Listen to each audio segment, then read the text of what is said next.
Hola Karim, ¿cómo están? Buenas tardes. Bueno, senador, lo primero, usted tuvo contacto directo, cercano, un contacto estrecho con algunos de los parlamentarios que resultaron contagiados, que dieron positivo en los exámenes. ¿Cómo está usted? ¿Se hizo los exámenes y cómo se encuentra? Bueno, yo estuve en realidad con los cuatro y contacto muy estrecho con el senador Rabindranath Quintero, porque somos parte de la Comisión de Salud, pero también estuve con Osandón, con Pizarro y con José García, y por lo tanto me correspondió hacer los exámenes, inmediatamente entré en cuarentena.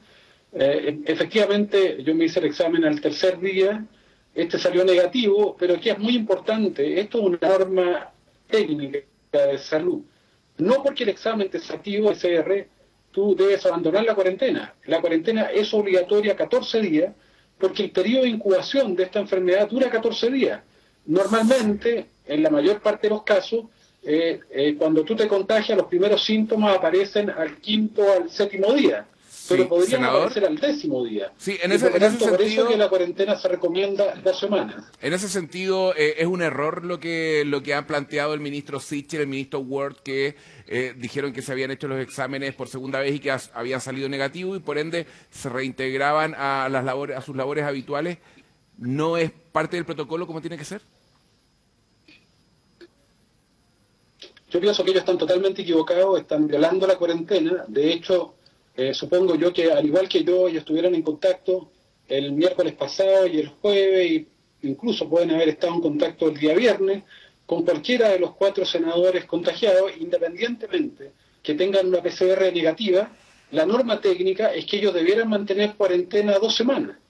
Para eso se hace la cuarentena 2 semanas. Yo pienso que aquí muchas personas han sido, yo diría, justamente cuestionadas por no cumplir con la cuarentena, pero me parece que es muy importante que tanto parlamentarios como parlamentarias y también los ministros y ministras hagan una señal ejemplarizadora y compran con las técnicas. Lo que corresponde es que ellos hagan una cuarentena por 2 semanas, independientemente que tengan una PCR negativa los primeros días. Porque por eso el periodo de incubación de esta enfermedad es hasta 14 días, porque se establece que en cualquier momento dentro de esos 14 días tú podrías tener una PCR positiva y estar Sí. contagiando. Entonces yo lo que le pido, y le pido también al gobierno, que todos cumplamos, todos podemos cometer errores, evidentemente, pero que se cumplan estas normas porque finalmente es un ejemplo, no le podemos exigir a la ciudadanía lo que las autoridades no están dispuestas a cumplir. Y si hay errores hay que mejorarlos, no hay que barrerlos debajo del fondo, hay que pedir perdón y decir, mire, vamos a hacer las cosas correctamente, sobre todo porque esas señores son ejemplarizadoras. Sí. Ahora, senador, quería preguntarle porque hoy conocimos cifras que son realmente preocupantes. Sabemos la situación crítica también de algunos servicios de urgencia, de las unidades de cuidados intensivos que están ya prácticamente colapsadas. ¿Cuál es su visión de lo que viene, de las semanas que vienen, de cómo se ha estado manejando esto? Y se lo pregunto también con la señal que mandaba el ministro Mañalich hoy a las clínicas privadas para que duplicaran su capacidad de camas UCI con ventiladores mecánicos y les decía que lo íbamos a fiscalizar. Porque en la red pública se ha aumentado en un 100% la capacidad y en la red privada muy bajo, en torno al 10% recién. Bueno, el día de ayer la necesidad de cama aumentó, de cama UCI, del día anterior hasta el día de ayer, es decir, del día domingo a lunes, aumentó en 70 personas que requirieron una cama de UCI. Si seguimos al ritmo de 70 por día o aumenta, evidentemente nos vamos a quedar sin cama de UCI. Chile parte de una situación muy precaria porque nuestro país tiene muy pocas camas básicas por 1.000 habitantes, tiene 2 camas por 1.000 habitantes, cuando los países desarrollados tienen 12 camas por 1.000 habitantes, como Corea del Sur, por ejemplo.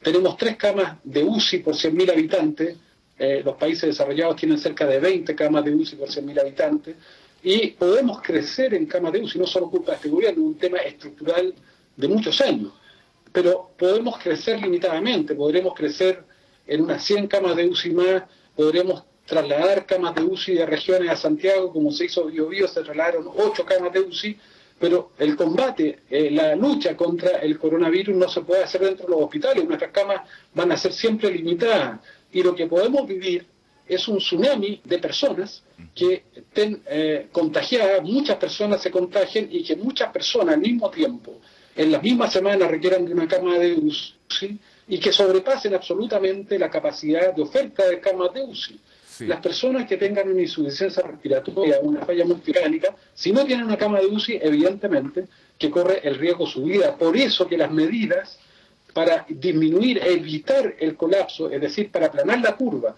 para disminuir la contagiosidad, Karim, son las más importantes. Podemos extender las camas de UCI, pero eso es muy limitado. Los equipos intensivos, los intensivistas, los nutriólogos son limitados. Las enfermeras, no solamente un ventilador, es un equipo humano que maneja un ventilador. ¿Y qué hay que hacer entonces, senador, para poder aplanar la curva? ¿Qué medidas habría que tomar? ¿Qué medidas plantea usted? Porque usted ha señalado que es necesario que existan más hostales sanitarias, que la gente tenga que ser aislada, pero está el tema del confinamiento. Veíamos ayer protestas de personas que no tienen trabajo, que no tienen que comer y se les pide hacer cuarentena sin haber recibido la ayuda necesaria. ¿Qué medidas entonces usted propondría para poder aplanar la curva? La más importante es el cambio de tono y de actitud del gobierno, que primero intentó, yo diría, porque estaban buscando una ganancia fácil, rápida, señalar que aquí había un aplanamiento a la curva, que había un retorno seguro, que había una nueva normalidad, que se podrían abrir los colegios y los malls, y dar una señal de relajo. Y después, claro, responsabilizan a la ciudadanía de no cumplir, pero aquí hay una responsabilidad compartida de ciudadanos que no entienden que esto es muy grave y del gobierno que dio señales de flexibilidad. Yo primero valoro que se haya cambiado ese tono y ese discurso complaciente, senador, exitista, y sí, que ahora se está hablando de la verdad. O sea, ¿usted cree que el aumento de los... ¿Qué es lo importante? Sí, senador, ¿usted cree que el aumento de los contagios, este aumento explosivo que hemos visto en las últimas horas, en los últimos días, tiene que ver con este llamado a una falsa normalidad del gobierno?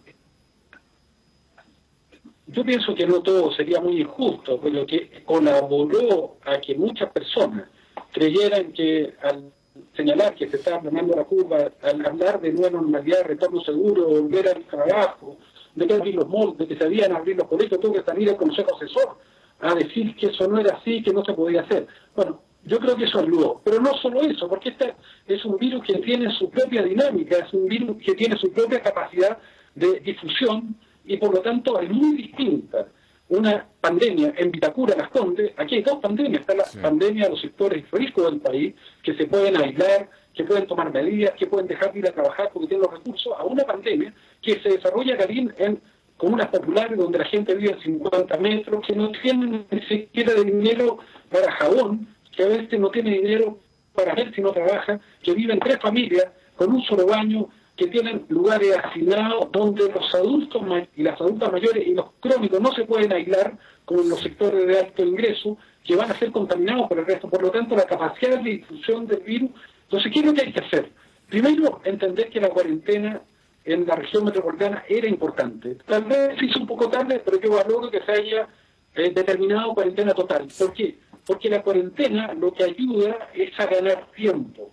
Ganar tiempo, primero, para que no se produzcan todos los casos en el mismo momento, para que no haya una curva, un pic, que te dispare los casos y que aumente al generarse el contagio de todas las personas en el mismo momento, un sobrepaso, que sobrepase la capacidad de oferta. Pero lo más importante es que esta cuarentena permite ganar tiempo. ¿Para qué? Para disminuir la contagiosidad, porque la cuarentena no te impide que aparezcan nuevos casos. ¿Qué es lo importante?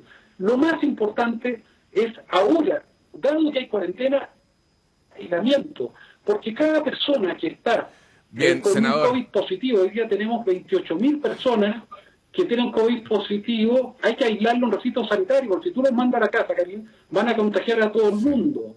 Y por lo tanto tenemos que tener recintos sanitarios, albergues para todo. Yo lo que he dicho, hay hoteles que están vacíos, usen los hoteles, usen la atención primaria. Y luego, lo otro importante es ir a buscar los contactos. ¿Cuántos contactos hay? Si tú tienes 28.000 COVID positivos, activos, por lo menos tienes unos 300.000 contactos. Bien, senador, se nos acaba el tiempo. Escuchábamos al senador Guido Girardi, entonces, entregándonos su visión de lo que está ocurriendo ahora con la actualidad de los contagios y la pandemia. Senador, le agradecemos por esta entrevista. Que esté muy bien. Buenas tardes.